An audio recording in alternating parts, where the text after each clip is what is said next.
ఎగువ నుంచి వస్తున్న ప్రవాహంతో నాగార్జున సాగర్ జలాశయం నిండు కుండలా మారింది. ప్రాజెక్టు 22 గేట్లు 5 అడుగుల మేర ఎత్తి నీటిని విడుదల చేస్తున్నారు. జలాశయానికి 2.29 లక్షల క్యూసెక్కులు వస్తుండగా 2.29 లక్షల క్యూసెక్కులు విడుదల చేస్తున్నారు. కుడి కాలువకు 10,040 క్యూసెక్కులు, ఎడమ కాలువకు 8,022 క్యూసెక్కుల నీటిని విడుదల చేస్తున్నారు.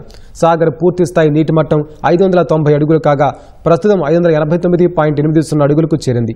పూర్తిస్థాయి నీటి నిల్వ 312.04 టీఎంసీలు కాగా ప్రస్తుతం 311.44 టీఎంసీలుగా ఉంది.